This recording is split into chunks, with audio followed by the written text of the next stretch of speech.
What's up to Lion Talk Live? So we love you too, buddy. What's going on, guys? It is Aiden Hutchinson. What's up, man? It's your boy Amon-Ra St. Brown. What's up, everybody? It's Calvin Johnson Jr. here, a.k.a. Megatron, a.k.a. First Ballot. What's going on, Coach Dan at Lions Talk Live and the Duke Crew. This is Ball Hawk Ifeatu Melifonwu of the Detroit Lions. Everybody make sure you help support the YouTube channel Lions Talk Live by clicking that like and subscribe button. Let's get it and go Detroit. Greetings and salutations to everyone out there in YouTube land. This is Dan Skipper, offensive weapon for the Detroit Lions. Make sure you all help support Lions Talk Live and Coach Dan by clicking on that like and subscribe button. Everybody, woo! I love nothing more than watching Lions Talk Live every morning. Woo!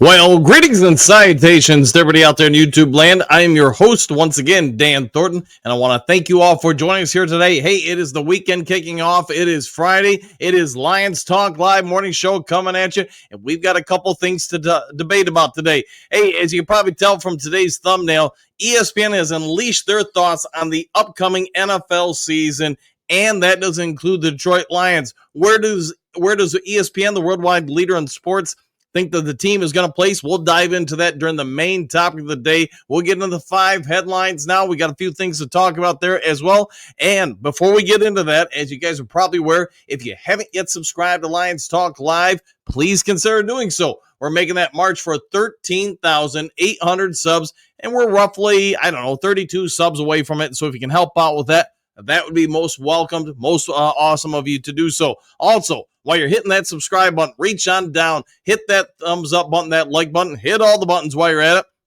We try to get every episode of the show between 200, 300, 400 or more thumbs up or likes. Last but most certainly, never least, if you are considering or buying or selling property anywhere in the great state of Michigan, let alone the continental United States, give me a call, shoot me a text. Let's see what I can do to use over 30 years of experience in the industry to help you out, save you some time, save you some money, try to make the process a whole lot easier, make it stress-free, make sure you are as informed as you can be. But again, I've been in the industry for over 30 years, so if you want somebody that's going to help you buy or sell vacant land, commercial property, regular house, anything in between, go ahead and give me a call or shoot me a text, 269-998-2384. All right, with all that done, set out of the way, let's get this show rocking and rolling and going. If you haven't figured out by now, today's episode will be a recording. I'm actually probably by the time this one hits, I'm flying down to a wedding Jen and I have got to go to. So going on through that, it should be live both Saturday, Sunday, Monday, that stuff while we're gone. I will be back at home in the office next Thursday. But until then, you guys are probably going to have to deal with me broadcasting from remote locations unknown. So anyways, with all that done, set out of the way, let's get into 5 headlines now.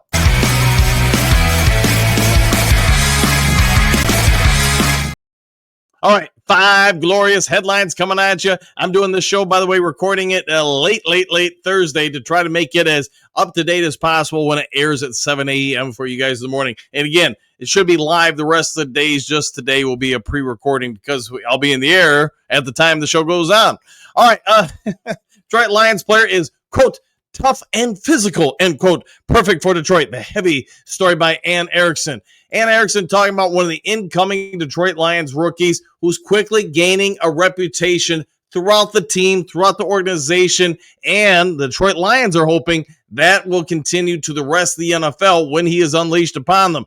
If you don't know, they're talking about, this Lions rookie already has a Detroit vibe about him. The 2025 second-round pick, 57th overall, Tate Ratledge. He comes from the University of Georgia. You guys all know it. Won a national championship there, played through a ton of injuries his senior year, the whole shebang-a-bang. And per this story, and more people around the Lions were talking about the rookies a little bit more and more, along with some of the younger players. Tate Ratledge's name comes up exponentially, comes up a lot. What you're hearing from people is just when he gets on the field, there is a switch that flips. He goes from being kind of a jokester, every kind of buddy on the team likes the guy, etc. He gets on that field. He is all business. He is looking to unload on whoever's on the other side of the field. And the Lions coaching staff apparently has even had to ask him to maybe at times pull it back a little bit. Did apparently mention when they play other teams, that's okay. When they put the pads on, that's okay. But right now, they need him to dial it back a little bit. That needs to be say something about him, because there's a reason why many teams going into the draft wanted this guy. Some people had first round grades on him. Just about everybody had a first or second round grade on him. I think Lions fans are going to get to know the guy with the mullet real quick. Will he be a starter? We're going to have to wait to see what happens in training camp, OTAs, the whole shebang bang. Bleacher Report put out a big report on him just yesterday as well, detailing a lot of the same things that Ann Erickson's pointing out in this story. What we can say is right now, you hear Tyleik Williams getting a lot of thoughts and praise. If you watched yesterday's show, which with Kurt Steele did talk about, hey, maybe out of all the Lions rookie class, we should take a deep breath. Tyleik Williams is probably going to get some run, maybe some of the other rookies. There is probably more and more growing thoughts across the NFL fan base, Detroit Lions, beat reporters, etc., that Tate the Great and Ratledge might be a starting offensive lineman week 1 for the Detroit Lions. We're going to have to wait and see. Sorry if I went on a little too long with that one, but hey, I like the guy. All right, Lions, next to the 5 headlines now. Lions urged to sign former Cardinals guard Will Hernandez. Athlon Sports story by John Vicario. I'm only bringing this one up because I brought it up on Thursday's show, and here's what I'd say. There's been a lot of people reporting on the same thing. Lions need to bring in a veteran offensive lineman, interior offensive lineman, I should say, to help stabilize this team. I'm not so sure this holds any real water or thought with the Lions organization. You look at all the draft picks they've invested the last 2 drafts to try to acquire talent on the offensive line. Will Hernandez, it's not that he's a bad guy by any stretch of the imagination, but if I'm the MCDC or if I'm just Lions organization, do I really feel like him after 11 years, I think, in the league, are going to take snaps from Christian Mahogany, from Miles Frazier, from Tate Ratledge, or maybe even Yodi? Let's not forget Yodi and Graham Glasgow. Lions have those 2 guys who are veterans. Yes, they have some younger guys. Me, myself, and I can only tell you what I think, and I just don't see Will Hernandez really lanching out with Detroit Lions unless there's an injury situation that emerges. Then maybe, but I guess you never know. We'll wait and see. All right, next to the 5 headlines now. Detroit Lions OTAs. 5 things we're watching closely. MLive.com story by Ben, Mr. Raven Nevermore. So, he's going to detail a lot of things in this story. Ben Raven, he thinks probably stuff we're all thinking, but let's see what Raven has to say about it. One of the biggest things the Lions are, and everybody with the organization are going to be paying attention to, as we're probably guessing, Aiden Hutchinson's return. How will Hutch do out on the field? Well, is he going to show any kind of rust? Is that leg going to bother him? We all get it. The defense is pretty dang top-notch when he is performing, him being Aiden Hutchinson. If he's out there looking anything like he did last year or the year before, I think this defense could really go next level. Every team needs a premier pass rusher. Lions are thankfully one of the unique ones that have one of the top 5 defensive ends who can get after the quarterback and stop the run. Hutchinson is going to have everybody watching him. We get it. OTAs, training camp, regular season. Everybody's going to want to see what do we get out of Aiden Hutchinson. Let's also not forget Aiden Hutchinson has got a reason to play at a high level this season. He wants to quell any worries that injury is going to slow him down, and maybe the Lions should have pause at re-signing him to a second lucrative contract. We get it. When he signs, he's probably going to be the highest paid defensive end in the NFL. He's going to break the bank, set the standard for everybody else. People are going to be watching him. And yes, there's a lot on the line for both sides, both the team and Aiden Hutchinson on this one. Let's see what he can do. All right, next to the topics here. We get it. Tyleik Williams, we already talked about him a little bit in the 5 headlines now today. But to reiterate, he's coming back. If you guys remember from his pro day, scouting combine, whatever, he kind of pulled a hammy. Everybody wants to see how that hammy is. It sounds like at the rookie 2 OTAs a few weeks ago, he was fine. The team was just being precautionary, giving it more time to heal. With OTAs here, will they put him on the field? How will he look?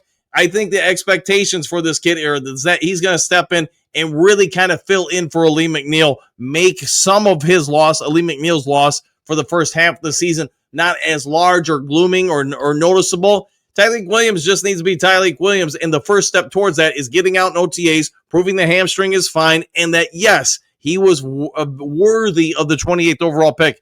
Let's not forget a few teams tried to trade with the Detroit Lions to get that 28th pick.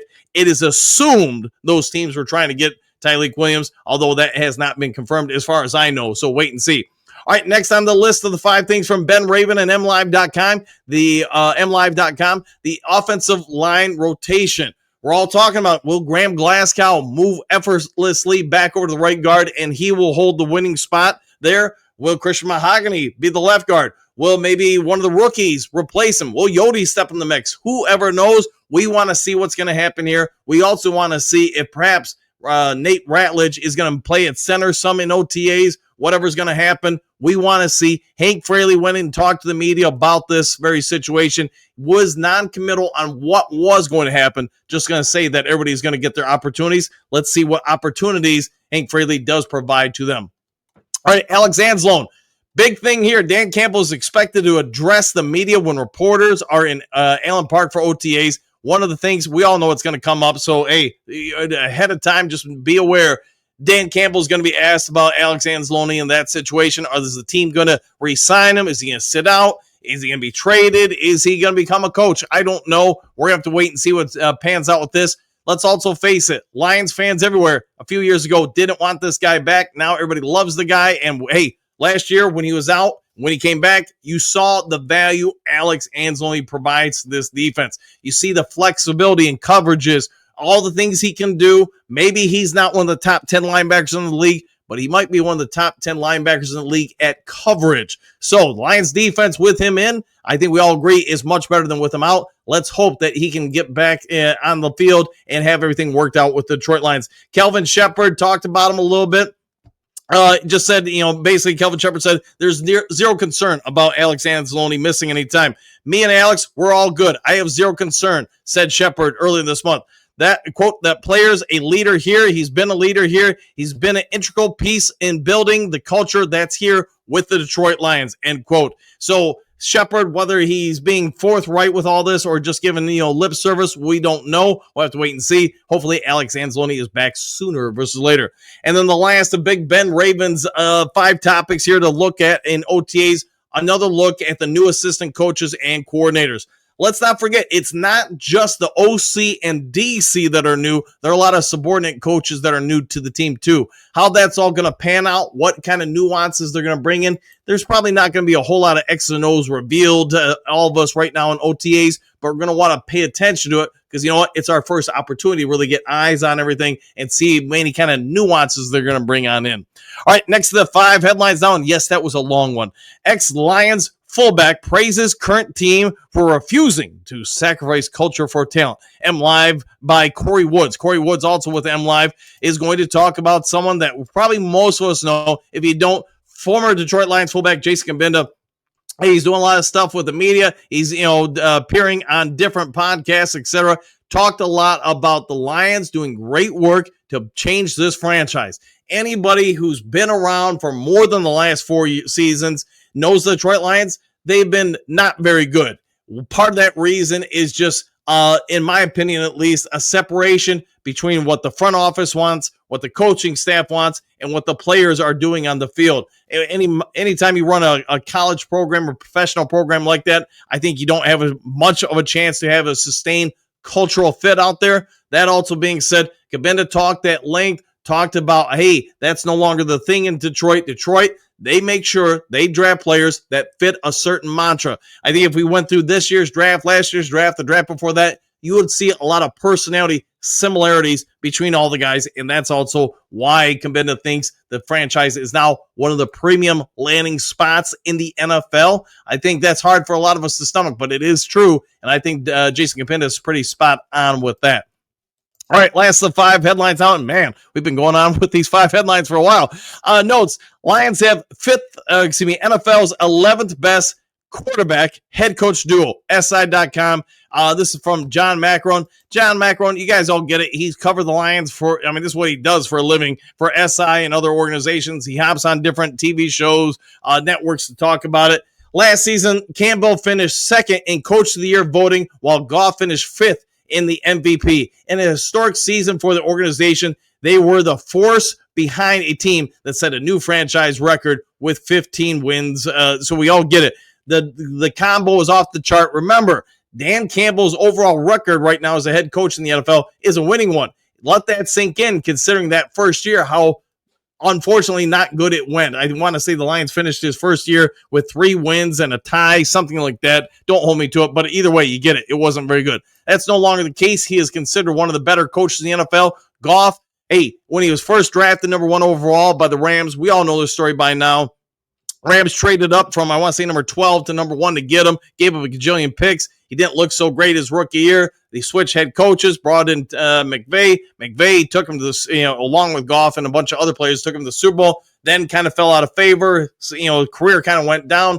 He was kind of kicked to Detroit. Well, Goff's kind of a renaissance man, is now considered one of the top quarterbacks in the league once again, an MVP frontrunner. What are your thoughts, Duke Crew? Between Dan Campbell and Jared Goff, would you put him at number 11? Would you put him at number 5? Me, myself, and I, probably a bit of a homer here. I would put him at number 7. Yes, there are some better quarterbacks. Yes, there are some better head coaches. But yes, I think you're going to have a real hard time finding a better overall fit between the head coach and a quarterback in the NFL than just this. All right, with all that done, set out of the way, let's get over to the main topic of the day. We'll get through that and then get you guys on the rest of your day. 1, 2, 3.